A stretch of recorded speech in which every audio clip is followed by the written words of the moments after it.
Kepler's law of planetary motion. इसका खोज Johannes Kepler ने 16वीं सेंचुरी में किया था। ये लॉ तीन भागों में बांटा गया, Kepler's first law, Kepler's second law, Kepler's third law. Kepler's first law of planetary motion में ये बताया गया है कि हमारा प्लैनेट या कोई भी प्लैनेट जब सूर्य के चारों तरफ चक्कर लगाता है तो वो एक इलेक्ट्रिकल ऑर्बिट में चक्कर लगा रहा होता है, इलेक्ट्रिकल इस तरह का पाथ में चक्कर लगाता है। इसका दो फोकस है, F1 F2 या दो को भी नाम हम लोग ले लेते हैं। तो अगर सूरज इस पॉइंट पर है, इस पॉइंट पर हमारा सन बैठा हुआ है, तो ये जो ऑर्बिट आपको दिखाई दे रहा है सूरज से, ऑर्बिट में सूरज से जो सबसे नियरेस्ट पॉइंट होगा, करीबी पॉइंट होगा, इस वाले को हम लोग पेरीहीलियन कहते हैं, और जो दूर वाला हिस्सा होता है उसे एपहीलियन कहते हैं। इसे क्या कहते हैं? Perihelion, perihelion. ओके, और ये जो फर्दर्स्ट पॉइंट होता है, दूसरा वाला दूर वाला हिस्सा होता है, उसे एपहीलियन कहा जाता है। और इन दोनों का खासियत क्या है? पेरीहीलियन वाले पॉइंट पे जो आपका प्लैनेट होता है उसका स्पीड फास्ट होता है, फास्टेस्ट मोशन हो रहा होता है। वहीं दूसरी तरफ एपीहीलियन यानी कि सूरज से जब कोई प्लैनेट दूर होता है तो उसका रोटेशन बहुत स्लो हो जाता है।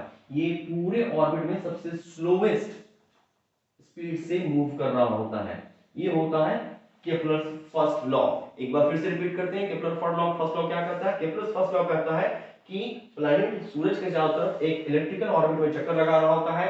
सूरज अगर दो में से किसी एक फोकस पर हो तो जो नियरेस्ट पॉइंट होता है ऑर्बिट में प्लैनेट का उसे पेरीहीलियन कहा जाता है, और दूसरी तरफ जो फर्दर्स्ट पॉइंट होता है उसे एपहीलियन कहते हैं। पेरीहीलियन पर कोई भी प्लैनेट का जो मोशन होता है वो फास्टेस्ट होता है, या सिंपली कह सकते हैं सूरज के करीब कोई प्लैनेट होता है बहुत तेजी से मूव कर रहा होता है, और जब दूर होता है तो धीरे धीरे मूव कर रहा होता है। Okay, Kepler second law. Kepler second law क्या कहता है? केपलर सेकंड लॉ कहता है कि इलेक्ट्रिकल ऑर्बिट में जब कोई प्लैनेट सन का चक्कर लगा रहा होता है उस वक्त इक्वल टाइम इंटरवल में इक्वल एरिया स्वीप्ड आउट होता है।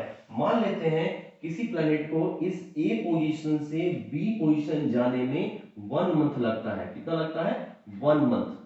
बी पोजीशन में 1 मंथ लगता है, और सी से डी जाने में भी, इस पोजीशन को सी मान लेते हैं, इस पोजीशन को डी मान लेते हैं, इसको जाने में भी 1 मंथ लगता है। तो सेम टाइम में सेम एरिया स्वीप करेगा। मतलब ए से बी अगर यहां से हम ऐसा लाइन खींचे तो जो एरिया ए बी और सन के बीच का होगा वो इक्वल होगा area between C D and सन। इसे ऐसे मार्क कर देते हैं। अगर थोड़ा सा ध्यान से पढ़ें तो ये पहला लॉ का ही एक तरह से रिपीटेशन हो रहा है। हम लोग क्या पढ़े थे फर्स्ट लॉ में कि सूरज के करीब जब प्लैनेट होता है तो बहुत तेजी से मूव करता है, और सूरज से जब दूर होता है तो वो स्लोली मूव करता है। देखिए ये टाइम तो सेम है, एक मंथ में ए से बी जा रहा है और एक मंथ में ही सी से डी जा रहा है, लेकिन ये जो सर्कमफेरेंस कर सकते हैं ऑर्बिट का जो डिस्टेंस है आपको ज्यादा कहां दिख रहा है? हम लोग क्या पढ़े? Speed is equal to distance divided by time. ठीक है, स्पीड और टाइम एक दूसरे का रेसिप्रोकल होता है। टाइम अगर आपका कांस्टेंट है, टाइम सेम लग रहा है, तो इतना ही समय अंतराल में ये कम दूरी चल रहा है और उतना ही समय अंतराल में ज्यादा दूरी ट्रैवल कर रहा है बिटवीन सी एंड डी। इसका मतलब क्या है? इसका मतलब सी से डी जाने के लिए प्लैनेट बहुत ज्यादा स्पीड को यूज किया है और ए से बी जाने के लिए धीरे धीरे चला है, क्योंकि टाइम दोनों में सेम है। आप इस फॉर्मूला से इसे कोरिलेट कर सकते हैं। ओके, अब हम लोग पढ़ेंगे Kepler's third law. Kepler's third law क्या कहता है देखते हैं। ये इलेक्ट्रिकल ऑर्बिट है जिसमें सन यहां पर है, इसके अराउंड कोई भी प्लैनेट रोटेट कर रहा है, इसका चक्कर लगा रहा है। तो ये सन से लेकर के प्लैनेट के बीच का जो डिस्टेंस होता है इसको मीन डिस्टेंस या फिर इस ऑर्बिट का रेडियस कह सकते हैं, जिसको कि आर से डिनोट करते हैं। एक ये क्वांटिटी, और दूसरा इस प्लैनेट को इस पूरे ऑर्बिट में जो चक्कर लगाने में टाइम लगता है उसको time period of the orbit कहते हैं, जिसको कि हम लोग टी से रिप्रेजेंट करते हैं। ओके, तो रिलेशन क्या कहता है? केपलर्स थर्ड लॉ क्या कहता है? केपलर्स थर्ड लॉ कहता है कि मीन डिस्टेंस जो होता है उसका क्यूब टाइम पीरियड का स्क्वायर का प्रोपोर्शनल होता है। ये केपलर्स थर्ड लॉ। एक बार फिर से देखते हैं, ये आर किसको रिप्रेजेंट कर रहा है?